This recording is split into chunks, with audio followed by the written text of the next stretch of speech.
Dear students, chapter number 3 સુરેખ પદ પર ગતિ અને એમાં આજે આપણે ચોથો લેક્ચર. લાસ્ટ લેક્ચરમાં આપણે સરેરાશ વેગ અને ઝડપ વિશે વાત કરેલી અને એના પર આધારિત દાખલા જોયેલા.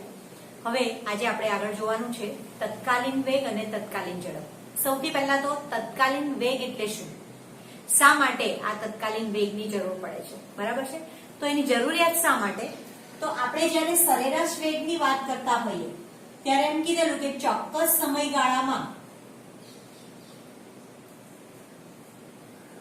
વેગ અને ઝડપ, ચોક્કસ સમયગાળામાં પદાર્થ અમુક સમયમાં કેટલું અંતર કાપે છે, બરાબર, એને સરેરાશ વેગ તરીકે એને ઓળખવામાં આવે છે, બરાબર.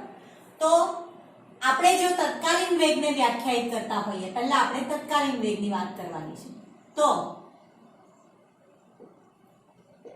સરેરાશ વેગની મદદથી આપણે ફક્ત ચોક્કસ સમયગાળામાં પદાર્થ કેટલી ઝડપથી ગતિ કરે છે એની જ માહિતી મેળવી શકીએ છીએ. પરંતુ જો આપણે એવું જોઈતું હોય કે પદાર્થ જુદી જુદી ક્ષણે, સમયની જુદી જુદી ક્ષણે કેટલું અંતર કાપે છે, કેટલી ઝડપથી અંતર કાપે છે, તો એ શોધવા માટે આપણે તત્કાલીન ઝડપ જે છે એને વ્યાખ્યાયિત કરવી પડે, તત્કાલીન વેગને વ્યાખ્યાયિત કરવી પડે. કે દાખલા તરીકે આપણે એમ કહીએ કે 12 સેકન્ડમાં પદાર્થ 13 મીટર જેટલું અંતર કાપે છે, બરાબર. તો 0 સેકન્ડ થી 12 સેકન્ડ સુધીમાં એ 13 મીટર જેટલું અંતર કાપે છે એમ કહેવાય, બરાબર છે? તો 12 સેકન્ડમાં પદાર્થ જો 13 મીટર જેટલું અંતર કાપતો હોય, 0 થી 12 સેકન્ડમાં 13 મીટર જેટલું અંતર કાપતો હોય, તો આ થયો, એના પરથી આપણે એનો સરેરાશ વેગ શોધી શકીએ. પરંતુ આપણે ધારો કે એવું શોધવું હોય કે 0 થી 12 સેકન્ડમાં છઠ્ઠી સેકન્ડે પદાર્થ કેટલા અંતરે હતો, બીજી સેકન્ડે પદાર્થ કેટલા અંતર પર હતો, કે ધારો કે 5મી સેકન્ડે પદાર્થ કેટલા અંતર પર હતો. તો સમયની જુદી જુદી ક્ષણોએ જો આપણે તત્કાલીન વેગ શોધવો હોય તો ત્યારે આપણે તત્કાલીન વેગને વ્યાખ્યાયિત કરવો પડે. સરેરાશ વેગની મદદથી આપણે જાણી શકતા નથી, બરાબર. તો એના માટે તાત્ક્ષણિક વેગ અથવા તો તી ક્ષણે, બરાબર, વેગને આપણે વ્યાખ્યાયિત કરવાની છે.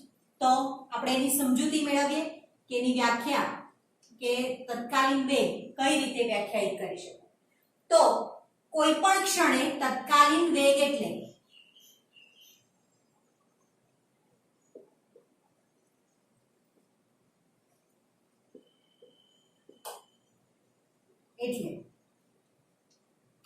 બરાબર શું થાય? તો કોઈ પણ ક્ષણે તત્કાલીન વેગ એટલે સરેરાશ વેગના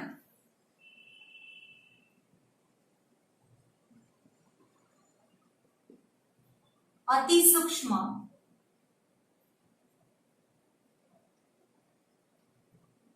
સમયગાળા ડેલ્ટા ટી, બરાબર છે, ના લક્ષ વડે એ દર્શાવો, બરાબર. તત્કાલીન વેગ એટલે સરેરાશ વેગનો અતિ સૂક્ષ્મ સમયગાળો ડેલ્ટા ટી ના લક્ષ વડે. હવે પ્રશ્ન એ છે કે લક્ષ એટલે શું? નવો શબ્દ છે, બરાબર છે. લક્ષ કોને કહેવાય? લક્ષ પહેલા આપણે લઈએ કે ટી સમયે તત્કાલીન વેગને આપણે વ્યાખ્યાયિત કરી દઈએ. પહેલા સરેરાશ વેગની મદદથી જે માહિતી નહીં મળે તે તત્કાલીન વેગની મદદથી મળે. તો સરેરાશ વેગના અતિ સૂક્ષ્મ સમયગાળા ડેલ્ટા ટી ના લક્ષ વડે આપણે એને દર્શાવી શકીએ. એટલે ટી સમયે તત્કાલીન વેગ આ રીતે દર્શાવાય: limit delta T tends to 0 delta x ના છેદમાં ડેલ્ટા ટી, બરાબર. કઈ રીતે આને વંચાય? તો હવે જો આ મેઇન લક્ષ છે કે જ્યાં limit delta T tends to 0 એ લક્ષની ક્રિયા દર્શાવે છે, બરાબર. Limit delta T tends to 0 એ લક્ષની ક્રિયા જે છે એ દર્શાવે છે. તો એને વંચાઈ કઈ રીતે? આ રીતે લિમિટ, આને વંચાઈ ડેલ્ટા ટી, અહીંયા ટી છે એટલે ડેલ્ટા ટી ટેન્ડ્સ ટુ 0, બરાબર? આ રીતે ટેન્ડ્સ ટુ એટલે ની તરફ, બરાબર છે? તો આ રીતે એને વંચાશે limit delta T tends to 0, બરાબર? એ લક્ષની પ્રક્રિયા જે છે એ દર્શાવે છે. ચાલો, તો એને લક્ષ છોડીએ તો v બરાબર લિમિટ હવે નીકળી જાય તો ડેલ્ટા ની જગ્યાએ તમારે લખવાનું d, dx by dt. આ સમીકરણ નંબર 1, આ સમીકરણ નંબર 2. ડેલ્ટા ની જગ્યાએ d થઈ જાય, જ્યાં d એ શું છે? d એટલે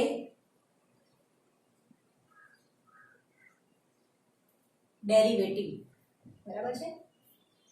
x નું સમય t ની સાપેક્ષે વિકલિત, આ રીતે બોલાય એને, બરાબર? એટલે x એટલે સ્થાનાંતર, સ્થાનાંતર x નું સમય t ની સાપેક્ષે વિકલિત, અથવા તો એને જે સાચી ભાષા છે ગણિતની તે આ રીતે બોલાશે d by dt of x. કોનું વિકલન? x, સ્થાનાંતરનું વિકલન સમયની સાપેક્ષે, એટલે x નું સમય t ની સાપેક્ષે વિકલિત, બરાબર? એટલે d by dt of x, બરાબર છે? એને dx by dt તરીકે ઓળખવામાં આવે છે. એટલે x નું t ની સાપેક્ષે એને વિકલિત કહેવાય, derivative of x with respect to t. અને તે સમયની સાપેક્ષે તે ક્ષણે સ્થાનના ફેરફારનો દર છે. આ શું દર્શાવે છે? dx by dt, તો કે ભાઈ સમયની સાપેક્ષે સ્થાનના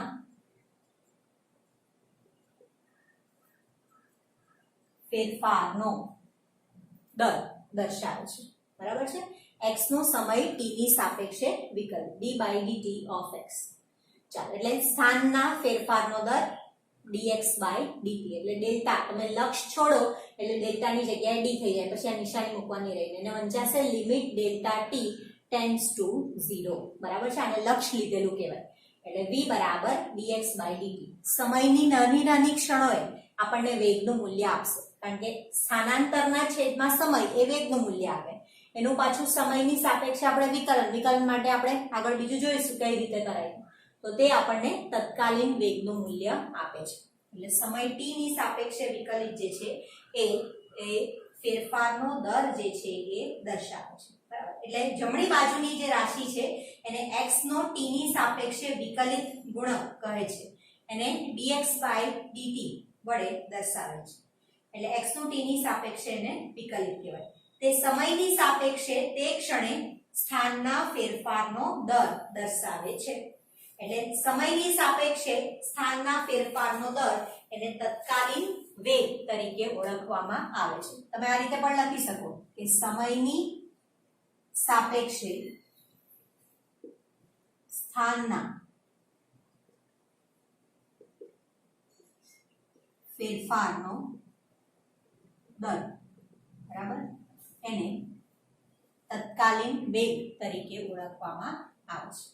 એ જ રીતે આપણે તત્કાલીન ઝડપની વાત કરીએ, જેવી રીતે આપણે તત્કાલીન વેગની વાત કરીએ, તો તત્કાલીન ઝડપ એટલે કે દાખલા તરીકે ધારો કે કોઈ પદાર્થ ડેલ્ટા ટી સમયગાળામાં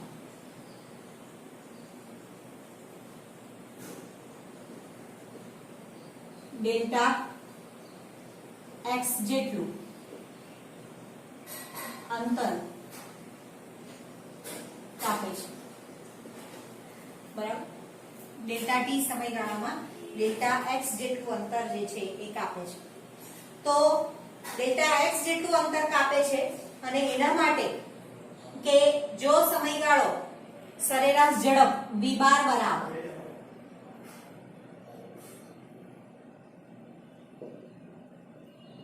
ડેલ્ટા x ના છેદમાં ડેલ્ટા t, બરાબર છે, v બાર બરાબર. તો સમયગાળો જો અત્યંત સૂક્ષ્મ લઈએ તો લિમિટ લેતા તે સમયે આપણને તત્કાલીન ઝડપ મળે છે. બરાબર, જો સમયગાળો અત્યંત સૂક્ષ્મ લઈએ, હવે મેં આગળ કીધું તેમ કે લક્ષ લઈએ એટલે આવું થાય, limit delta T tends to 0. હવે એમાં આ જે છે એ સમયને શું શૂન્યવત લેવાનું છે. ટેન્ડ્સ ટુ ની તરફ એટલે શૂન્ય તરફ જાય છે, પરંતુ શૂન્ય નથી. એટલે તમે વિચારો કે કેટલો નાનો સૂક્ષ્મ સમયગાળો હશે. બરાબર, એટલે આપણે સમયગાળાને કેવો લીધો છે, અત્યંત સૂક્ષ્મ લીધો છે, કારણ કે એ શૂન્ય તરફ જાય છે પરંતુ શૂન્ય નથી, અત્યંત સૂક્ષ્મ સમયગાળો છે. જો સમયગાળો અત્યંત સૂક્ષ્મ લઈએ, બરાબર છે, તો limit delta T tends to 0, બરાબર છે, લેતા ટી સમય એ તત્કાલીન ઝડપ આપે છે. બરાબર છે, એ તત્કાલીન ઝડપ મળે છે, limit delta T tends to 0 લેતા.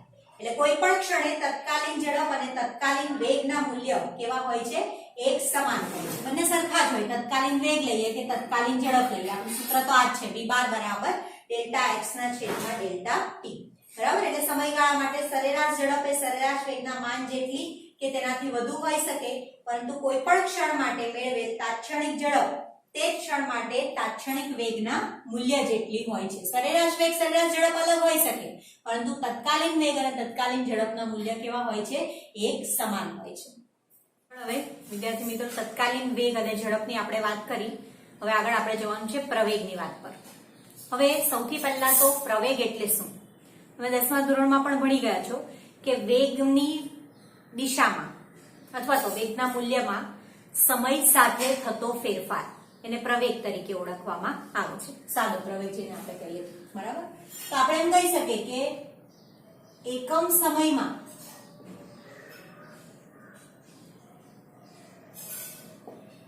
વેગમાં થતો ફેરફાર તેને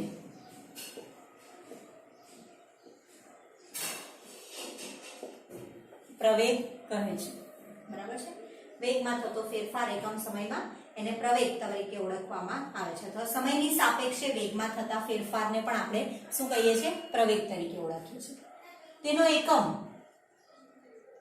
તો એ છે મીટર પ્રતિ સેકન્ડ સ્ક્વેર, ભણી ગયા છો, અથવા તો સેન્ટીમીટર પ્રતિ સેકન્ડ સ્ક્વેર.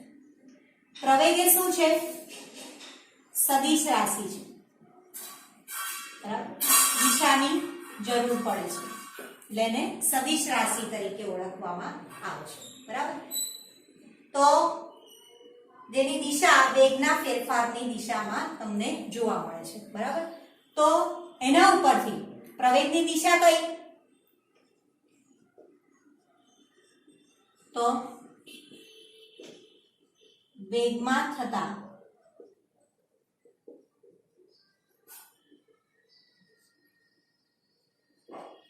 ફેરફારની દિશા. બરાબર છે, અને વેગમાં થતા ફેરફારની દિશા તરીકે એને ઓળખવામાં આવે છે. તો એના ઉપરથી આપણે સરેરાશ પ્રવેગને વ્યાખ્યાયિત કરીએ. ચાલો, સરેરાશ પ્રવેગ કોને કહીશું? જેવી રીતે આપણે વેગ પરથી સરેરાશ વેગને વ્યાખ્યાયિત કર્યું એવી રીતે. તો સરેરાશ પ્રવેગ કોને કહેવાય? કે વેગમાં થતો ફેરફાર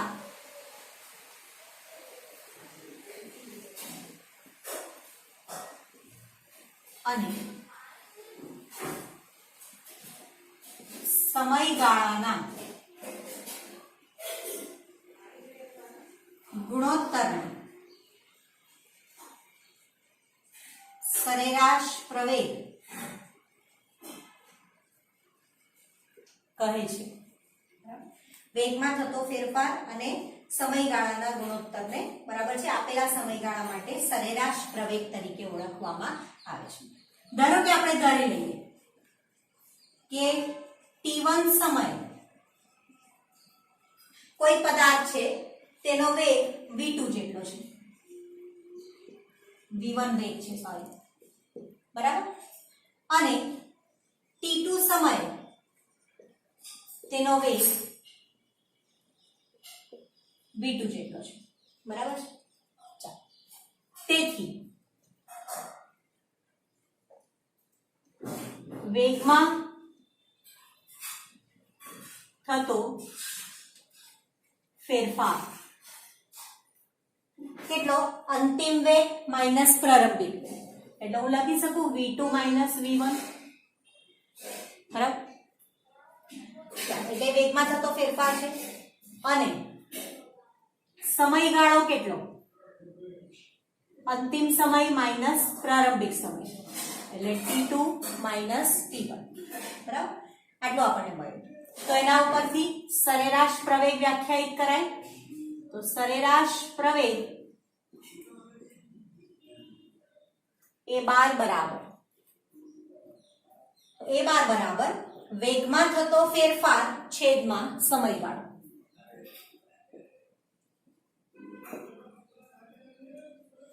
થતો ફેરફાર છેદમાં સમયગાળો, બરાબર.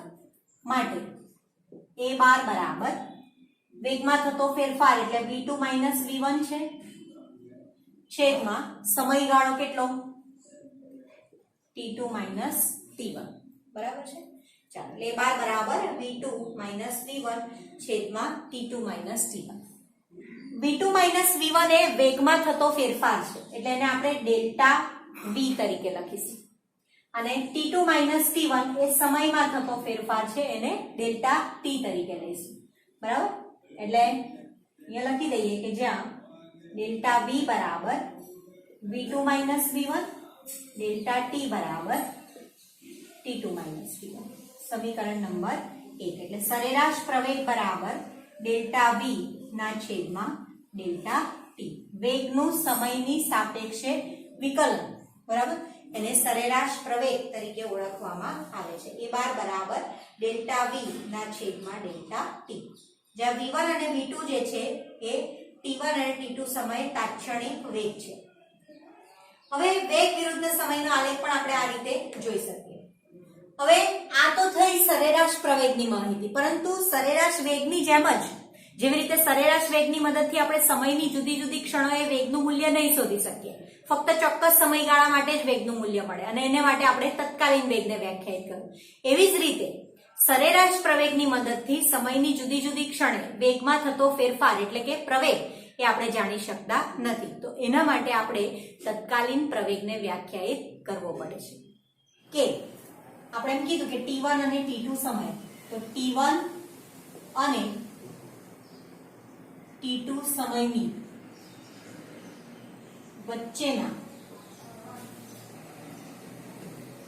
વચ્ચેની ક્ષણોમાં આપણે પ્રવેગનું મૂલ્ય જાણવું હોય તો તત્કાલીન પ્રવેગ વ્યાખ્યાયિત થાય છે. ત્યારે આપણે તત્કાલીન પ્રવેગને વ્યાખ્યાયિત કરી શકીએ છીએ, બરાબર છે. તો તાત્ક્ષણિક પ્રવેગ એ પણ એમ જ કહેવાય, બરાબર. વેગ કઈ રીતે બદલાય? t1 અને t2 એ બે સમયની વચ્ચેની ક્ષણોમાં આપણે પ્રવેગનું મૂલ્ય જાણવું હોય તાત્ક્ષણિક પ્રવેગનું, તો આપણે તત્કાલીન પ્રવેગને વ્યાખ્યાયિત કરી શકીએ, બરાબર. તો સમયગાળો આપણે ખૂબ સૂક્ષ્મ લઈએ. આપણે હવે વ્યાખ્યાયિત કરીએ સમયગાળો ખૂબ જ સૂક્ષ્મ લેતા. આપણે વેગ યાદ કરો, v બાર બરાબર આપણે આવું લખ્યું limit delta t tends to 0 delta x ના છેદમાં ડેલ્ટા t, બરાબર. એટલે કે આપણે શું કરેલું, કોનું લક્ષ લીધેલું, સરેરાશ વેગ. આ સરેરાશ વેગ v બાર બરાબર ડેલ્ટા x બાય ડેલ્ટા. સરેરાશ વેગનું લક્ષ લીધું તો આપણને તાત્ક્ષણિક વેગ મળેલો. એવી જ રીતે અહીંયા સરેરાશ પ્રવેગનું આપણે લક્ષ લઈએ છીએ. ખૂબ જ સૂક્ષ્મ લેતા t સમય તાત્ક્ષણિક પ્રવેગ એ બરાબર limit delta t tends to 0 delta v ના છેદમાં ડેલ્ટા t, બરાબર છે. કઈ રીતે, તો કે ભાઈ આપણે જો આગળ આપણે વેગમાં પ્રવેગમાં જોયું કે a બાર બરાબર કેટલું, આપણે આ રીતે સરેરાશ પ્રવેગ જે શોધ્યું તે એનું લક્ષ લઈએ છીએ આપણે. તો હવે a બરાબર એક સ્ટેપ વધારે લખું છું, limit delta t tends to 0 delta v ના છેદમાં ડેલ્ટા t, બરાબર. a બરાબર limit delta t tends to 0 delta v by delta t. લક્ષ છોડીએ તો a બરાબર લક્ષ એટલે limit delta t tends to 0 dv ના છેદમાં dt, a બરાબર dv બાય dt. ચાલો, આ તો મેં તમને કીધેલું કે લક્ષ લઈએ એટલે ડેલ્ટામાંથી તમારે ડેરિવેટિવ કરવું પડે. v નું મૂલ્ય મૂકો, v બરાબર આપણે ભણી ગયા dx ના છેદમાં dt, d by dt of x. આગળની થિયરીમાં સરેરાશ વેગ જોયો ત્યારે સૂત્રમાં કિંમત મૂકી દો અને આપણે સમીકરણ નંબર અત્યારે 1 આપી દઈએ અને સમીકરણ નંબર 2. સમીકરણ 2 ની કિંમત 1 માં મૂકતા, બરાબર, શું થશે, v બરાબર d by dt of v ની જગ્યાએ લખશું dx બાય dt. v ની વેલ્યુ મૂકી, બરાબર. ચાલો શું કરશું, v બરાબર હવે ગુણાકાર કરો તો જો આ d છે એટલે હું લખી શકું d સ્ક્વેર x dv છેદમાં dt સ્ક્વેર આખાનો વર્ગ d square x by dt square, બરાબર છે. ચાલો એટલે v બરાબર આટલું એનું મૂલ્ય મળે, d સ્ક્વેર x ના છેદમાં dt સ્ક્વેર. એટલે કોઈ પણ ક્ષણે કણનો પ્રવેગ એટલે આ આપણું શું મળે છે, t સમયે કણનો પ્રવેગ. સમીકરણ 3 શું દર્શાવે છે, t સમયે કણનો તાત્ક્ષણિક પ્રવેગ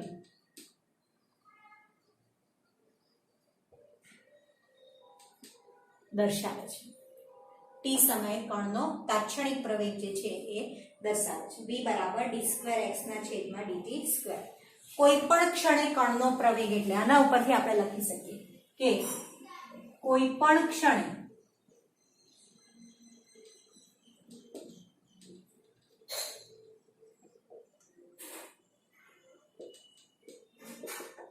કણનો પ્રવેગ, બરાબર છે. એટલે શું થશે, તે ક્ષણે સ્થાનનું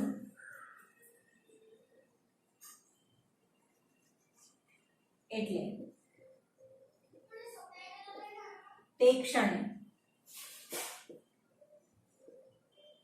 સ્થાનનું સમયની સાપેક્ષે વિકલન. કોઈ પણ ક્ષણે કણનો પ્રવેગ એટલે શું કહેવાય, તે ક્ષણે સ્થાનનું સમયની સાપેક્ષે વિકલન કરેલું કહેવાય, બરાબર છે. સ્થાનનું સમયની સાપેક્ષે પરંતુ કેવું વિકલન, દ્વિતીય વિકલન. જો આટલું લખવાનું, ની સાપેક્ષે દ્વિતીય વિકલન. આપણે d સ્ક્વેર આવ્યું, બરાબર, d સ્ક્વેર વર્ગ, બરાબર. તો કણનો પ્રવેગ એટલે તે ક્ષણે સ્થાનનું સમયની સાપેક્ષે દ્વિતીય વિકલન. એને શું કહેવામાં આવે, તત્કાલીન વેગ તરીકે ઓળખવામાં આવે, તાત્ક્ષણિક વેગ તરીકે એને ઓળખવામાં આવે છે.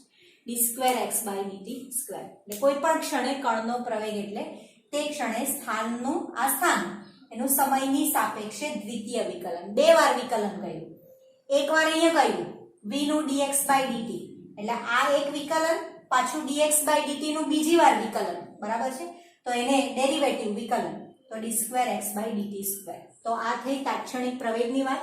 કણનો પ્રવેગ, સ્થાનનું સમયની સાપેક્ષે દ્વિતીય વિકલન, અને એની મદદથી આપણે t1 અને t2 વચ્ચેની સમયની જુદી જુદી ક્ષણો માટે પ્રવેગનું મૂલ્ય જે છે એ શોધી શકીએ, અને એ પ્રવેગના મૂલ્યને આપણે તાત્ક્ષણિક પ્રવેગ તરીકે ઓળખીશું. તો વિદ્યાર્થી મિત્રો, આજનો લેક્ચર અહીંયા પૂરો કરીએ છીએ. નેક્સ્ટ લેક્ચરમાં ફરી પાછા મળીએ. ત્યાં સુધી good bye, take care and thank you so much.